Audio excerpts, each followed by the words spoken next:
सेवा का अधिकार आयोग हरियाणा के मुख्य आयुक्त टीसी गुप्ता ने कहा कि सरकार व सेवा अधिकार आयोग का एकमात्र उद्देश्य है कि आमजन के काम बिना किसी परेशानी के समय पर उनकी संतुष्टि के साथ किए जाएं। अगर ऐसा नहीं होता है तो आयोग ऐसे अधिकारियों व कर्मचारियों पर सख्ती बरतेगा। सेवा का अधिकार आयोग हरियाणा के मुख्य आयुक्त टीसी गुप्ता ने कहा कि जनहित की सरकारी सेवाओं व योजनाओं का समयबद्ध व सम्मानजनक तरीके से लाभपात्रों तक लाभ पहुंचाने के उद्देश्य से सरकार ने सेवा का अधिकार आयोग बनाया है, जिसमें 31 विभागों से संबंधित 546 सेवाओं को अधिसूचित किया गया है। इनमें से 277 सेवाएं अंत्योदय सरल पोर्टल के माध्यम से प्राप्त होती हैं। लोगों का जीवन सरल में बनाने के लिए विभिन्न विभागों से संबंधित अन्य सेवाओं को भी चिन्हित कर सेवा का अधिकार अधिनियम के तहत अधिसूचित करवाया जाएगा। टीसी गुप्ता ने यह जानकारी राइट टू सर्विस एक्ट के संबंध में समीक्षा एवं प्रशिक्षण कार्यक्रम के तहत सरस्वती महिला महाविद्यालय के सभागार में आयोजित जिला स्तरीय बैठक को संबोधित करते हुए दी। उन्होंने अधिसूचित सरकारी सेवाओं के संबंध में विस्तृत रूप से जानकारी दी और कहा कि सभी विभागों को इन सेवाओं का लाभ समयबद्ध देना होगा।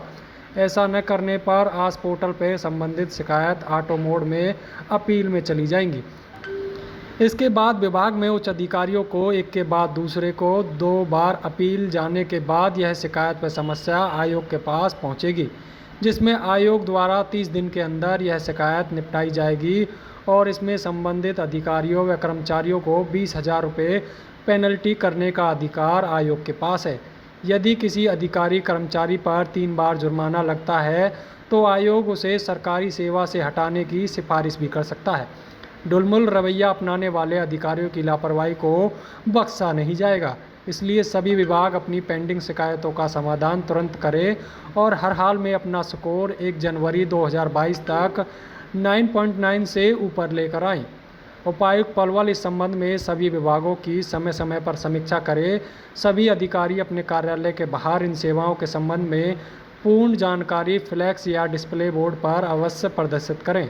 उन्होंने कहा 1 जनवरी 2022 से अधिसूचित सेवाओं में विस्तार किया जाएगा ताकि लोगों को अधिक से अधिक लाभ मिल सके। उन्होंने अधिकारियों से आह्वान करते हुए चेतावनी भी दी कि वे प्राथमिकता के आधार पर समयबद्ध तरीके से लोगों को सेवाओं का लाभ प्रदान करें। उन्होंने अधिकारियों से कहा कि वे जिले के स्कोर में वृद्धि करें। 1 जनवरी 2022 को जिले का स्कोर 9.9 होना चाहिए।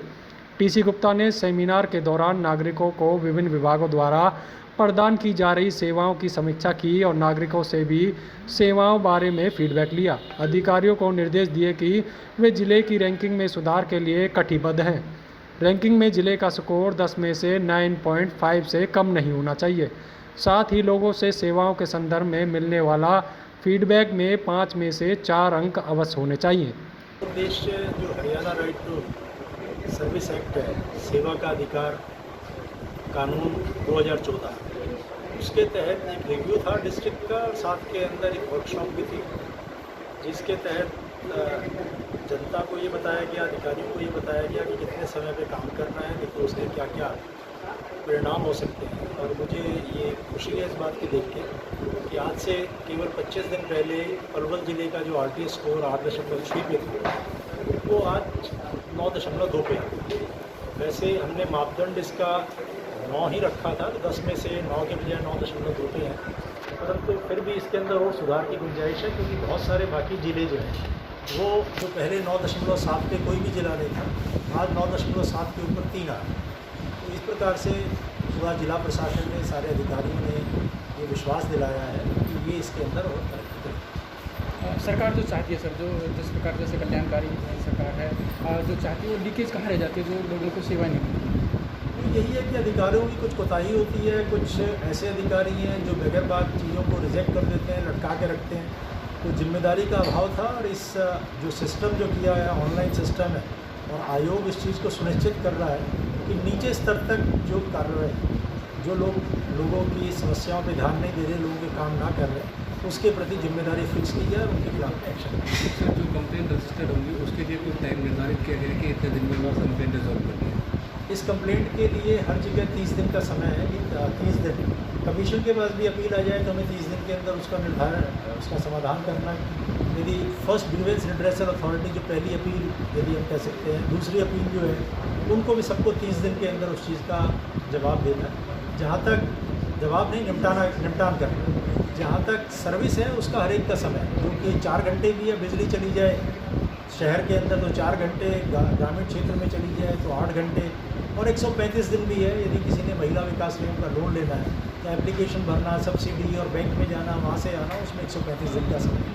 मगर ज़्यादातर चीज़ों के अंदर एक समय सीमा इस प्रकार की निर्धारित की हुई है जो कि संतोषजनक है। फिर भी बहुत जगह इतनी ज़्यादा समय सीमाएँ थी, उसको हमने कम करने की सिफारिश सरकार की।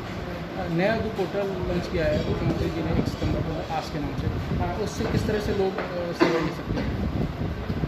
ऑटो अपील सिस्टम, जिसका नाम माननीय मुख्यमंत्री जी ने आस भी दिया है, AAS आस, उसका ये इतना खूबसूरत सॉफ्टवेयर है और सिस्टम है जो कि हिंदुस्तान में कहीं नहीं, पूरे भारत के अंदर कहीं नहीं। जैसे इसके अंदर एक्ट में प्रावधान है कि कोई आदमी आपका काम नहीं करता तो आप पहली अपील इसको करें, दूसरी अपील इसको करें, तीसरी अपील कमीशन को करें। लोगों को पता नहीं होता अपील किस प्रकार से करें, कहाँ से करें, फीस लगानी है नहीं लगानी। अब इस सिस्टम के द्वारा किसी को अपील करने की ज़रूरत नहीं। सिस्टम उन लोगों के बिहाफ पे जब काम नहीं होगा तो अपने आप अपील करें। जैसे उदाहरण के तौर पे किसी ने बिजली के कनेक्शन के लिए अप्लाई किया, तो वो बिजली का कनेक्शन उसके अंदर 15 दिन मान लो लिखा हुआ है, तो 15 दिन के बाद के अंदर 16वें दिन अपने आप जो अगला अधिकारी है उसके पास चला जाएगा और मैसेज भी तीनों को आ जाएगा, जिस आदमी का काम नहीं हुआ, जिसने काम नहीं किया और जिसके पास अपील चली कि ये अपील फाइन कर देगी। इसी प्रकार से शहरी क्षेत्र में 4 घंटे में बिजली चली जाए, किसी को मुख्यमंत्री विवाह शगुन योजना के तहत 30 दिन के अंदर उसको बेनिफिट नहीं मिले, तो ये अपने आप में बड़ा प्रभावकारी एक सॉफ्टवेयर होगा, जिससे कि आपको लगेगा कि थोड़े समय के अंदर एक क्रांति ही कहूँगा इस चीज़ को, कि जो अपील पहले फाइल नहीं होती। मैं रिकॉर्ड पे कह रहा हूँ कि कमीशन के पास पिछले 7 साल के अंदर केवल 7 अपील है, जो थर्ड अपील।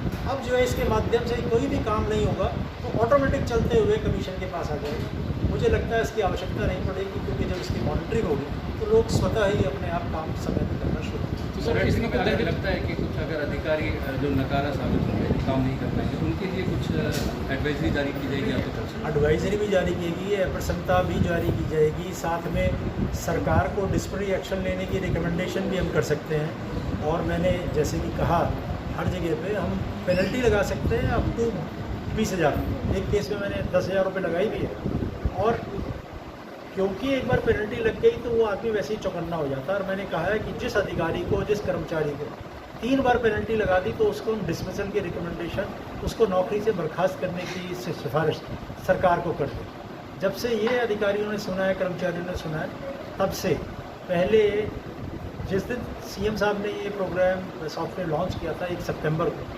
1,41,000 केस RTS समय सीमा से बाहर करने, जो आज घट के लगभग 40,000 के करीब आ गए। 1 लाख केस नए भी आए होंगे, परंतु वो उसका भी निपटारा किया और पुराने 1 लाख केसेस का और निपटारा किया, और आज केवल 20 सितंबर पे। तो मुझे ऐसा लगता है कि लोगों को समय के ऊपर काम होगा और सम्मानजनक काम होगा। धन्यवाद। हमसे जुड़े रहने के लिए हमारे YouTube चैनल को सब्सक्राइब करें और नई वीडियो की नोटिफिकेशन के लिए बेल आइकॉन को दबाएं। अगर आप ये वीडियो Facebook पर देख रहे हैं तो लाइक जरूर करें और ज्यादा से ज्यादा शेयर करें। धन्यवाद।